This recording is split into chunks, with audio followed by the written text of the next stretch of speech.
Adi in my life, another meal for today. Let's cook paksiw. Paksiw na tulingan guys. Magtagalog daw ko no guys kay. Masaya na itong virus na magtagalog ko no kay diri nato siya naiintindihan.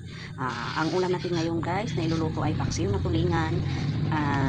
Lalagyan natin ng eggplant. Ayan, may eggplant tayo. Lalagyan natin sa paksiw na tulingan. As usual, yung mga sangkap natin ay siling haba, paminta, at saka bilis, asin, tuyo, suka, at saka cooking oil. Siyempre may garlic. Ayan. Mamaya ko na ilalagay yung suka at saka tuyo.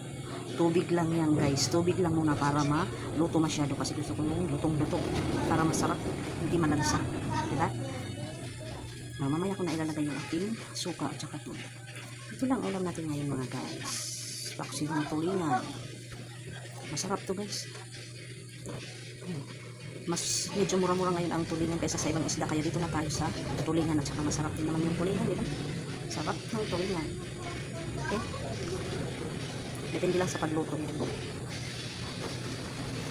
Strategy sa pagluluto para masarap ang ating ulam. Ayan. Lagyan na rin natin ng gulay. Para may isda na tayo, may gulay pa. Diba? Ayan, thank you for watching guys. Nagbutang tanan aton utang. Ang aton gulay, eggplant.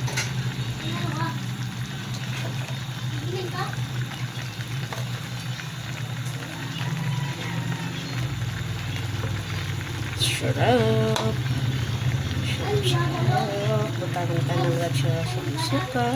Lagyan natin ng suka. Kalimutan ko, Tagalog pala tayo dito. Tuyo. Soy sauce. At saka lagyan na rin natin ng mantika para mas masarap. Okay? Diba? Wait na lang natin hanggang maluto. Okay guys, luto na ang paksiw natin. Ayan. Pero gusto ko pa guys yung nagmamantika dito sa gilid kasi mas masarap pag nag-ano na. Yung nagmamantika yung mga gilid. Luto na yan guys. Pero maya-maya ko pa siya kukunin. Pwede na yan guys, luto na yan. Yan, thank you for watching guys. Ready to serve ang ating paksiw na tulingan.